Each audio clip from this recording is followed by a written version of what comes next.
Hello and welcome. This time I'm going to talk about how we can create correlation tables using R. We have a data frame. It has 2,749 observations. It has 4 variables. To create a correlation matrix, we ask do cor.df and then we send it in. Now this is only on screen, so if we want to save it, we need to send it into an object. We need to create an object. We can look at the structure of the core table, and there we have it. We can print it. It's a square matrix, so and it has a lot of decimals. So we could start by adjusting it by rounding 2 digits. The next step is to exclude either the upper or the lower triangle.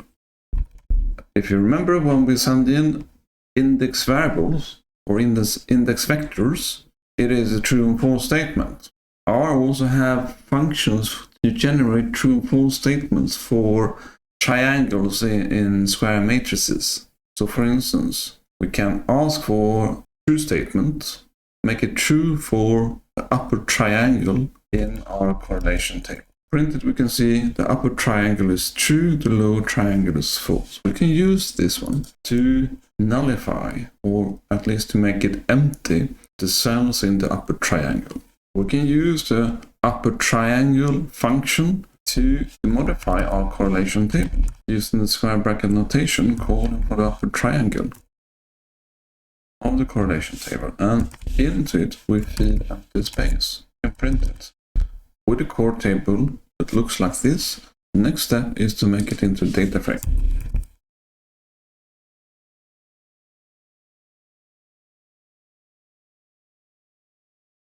So now we have a correlation table, which is a data frame. The final step is to save the data frame into the CSV file. So I have created a path to a CSV file that I call correlation.csv. I've saved it as object, I've stored it as object core file. So now I do write.csv to the core table, and I tell it to send it into the core file. Now we have it. We can look at the file, we can print it in the terminal window. It resides in tables. Here we have it. And I could open this in a spreadsheet program and continue to work. So I created then a correlation table with the upper quadrant missing. So it looks like this. I could have removed the lower quadrant also. I could have more decimals, etc., etc. Many ways to do this.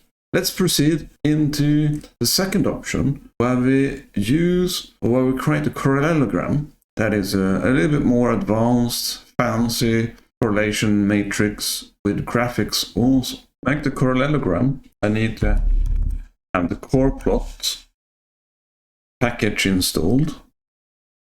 Then in my case, I'm just calling the corrplot function in the corrplot in this way. I add my correlation table. Then, for instance, let's add an argument method. We'll do color. Then we can add the title.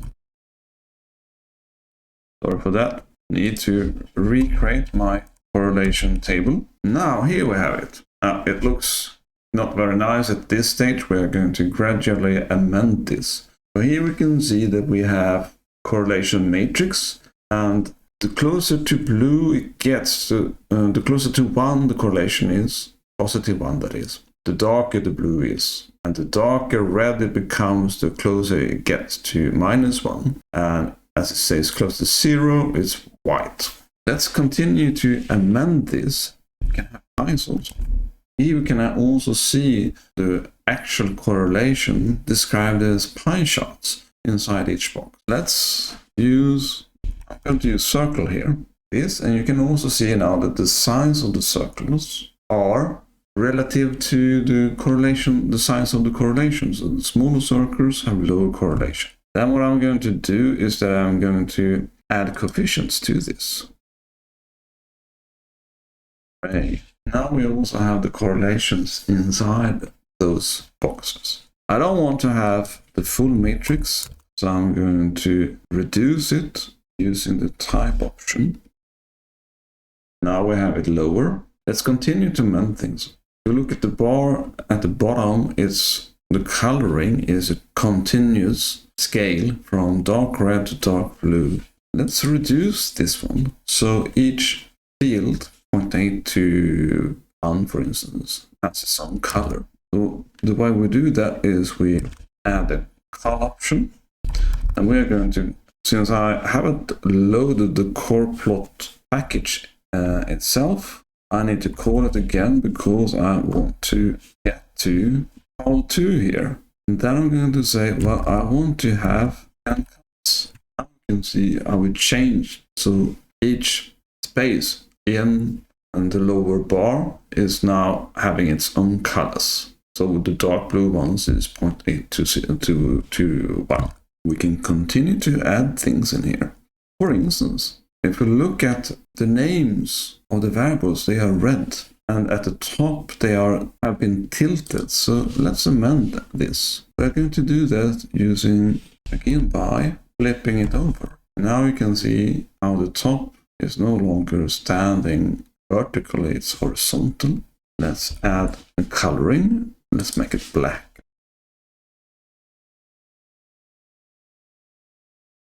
And now it's black. We can continue to add things in here. Let's also add significance, or let's at least indicate when variables are not significant. To do that, we need to get the p-values. How do we get them? Well, we use cor.mtest on the corrplot. We need to save this.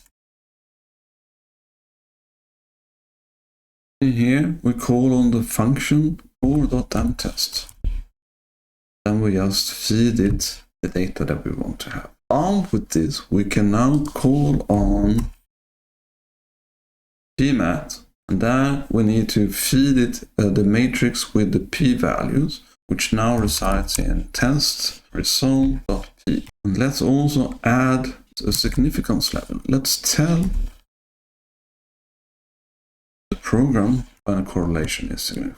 And now we can see crossed out are the white fields, because those are not significant at a 5% level. I could actually have had, for instance, 1%, 5%, and 10%. I would get stars also, but the star system conflicts with the level of correlation, so I'm not doing that.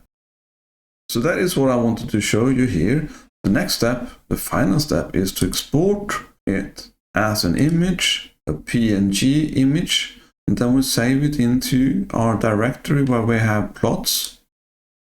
We call it, for instance, correlation plot.